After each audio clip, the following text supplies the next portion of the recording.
Jarmiolowski, and Andrea Lilienfeld. You won't believe where we are today. We're back at Optima Camel View. Go figure, right? And today we have the pleasure of having Ed Boblitt with us.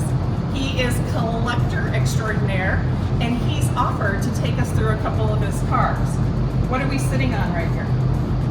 1966 Ford GT40 Mark II.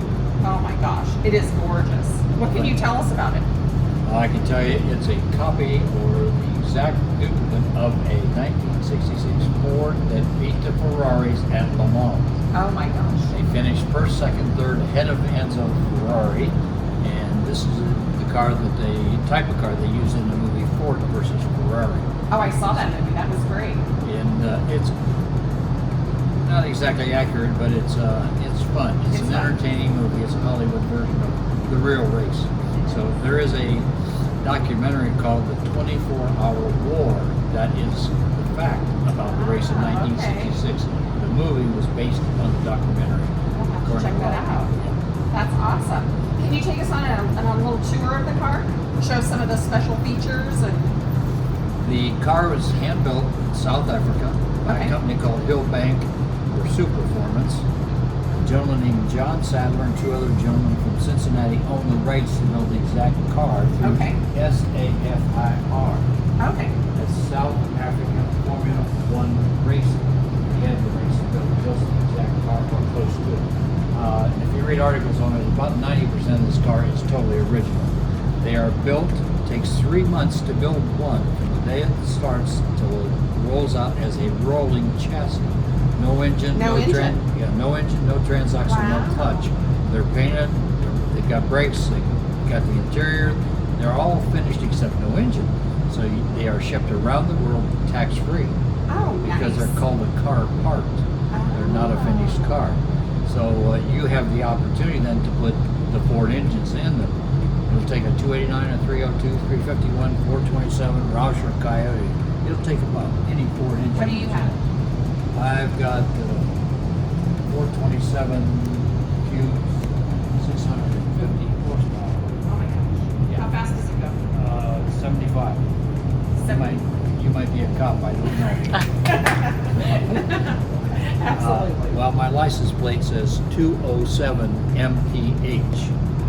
Okay, because it's already ticket yellow. I thought I might as well make the cop really angry or frustrated. So it will do probably in excess of that because I have a bigger engine. The originals were 465 horse. I've got 650. The originals were cast iron engines. They are heavier. I've got the all aluminum Ford racing engine right from Ford Racing. Oh my word. And I have 5-speed transaxle, not a 4-speed. So I've got more power, one more gear, and a lighter car. And the car itself only weighed 2,400 to start. So it's a very... It goes like a bat out of heck. It's a very raw race car. It pops and squeaks and rattles and makes all kinds of weird noises because it's not a refined race car. It's a real gentleman's race car. I had someone here in the complex tell me that occasionally when you start the engine down here, alarms will go off in other cars. Usually the Maseratis. I think that's a funny story. I noticed a couple of signatures inside on the dashboard. Can you tell us about those? Since the car is built through Saffir and they have agreement with Shelby Enterprises, it has Carroll Shelby's autograph on it. The dash, it's got Carroll Shelby VIN number on the dash. It's listed in the Shelby registry as a real 1966 GT40. I also have a letter of authenticity from John Sadler, the gentleman who has the rights to the car, saying it is a 1966 Ford GT40 Mark II. And on top of the dash, I had the honor and privilege of meeting with Bob Bondurant, who drove one of these cars in the lot. And Bob sat in my car, and actually he stood on my seat and slid under the dash, as you do in real race cars. And I'm thinking, not very many people stand on my seats, Bob.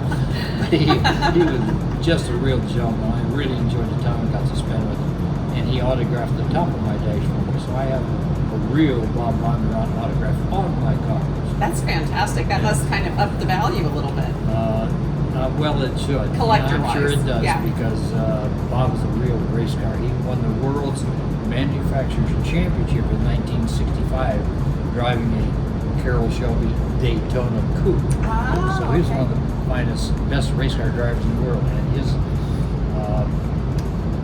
racing team started training all the Hollywood actors and actresses, I guess, Secret Service people, gentlemen that drive for the President and the Beast, NASCAR drivers, and every movie star was in a car movie.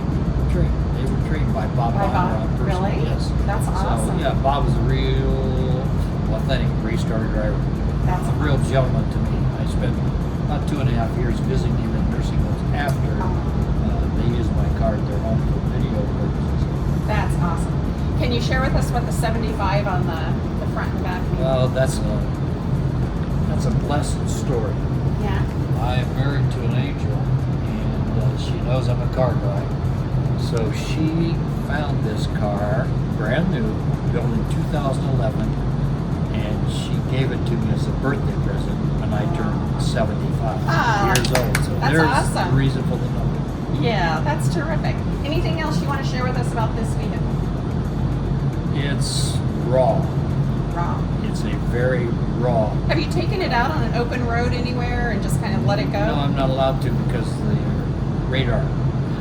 Yeah, I try not to get tickets. So, no.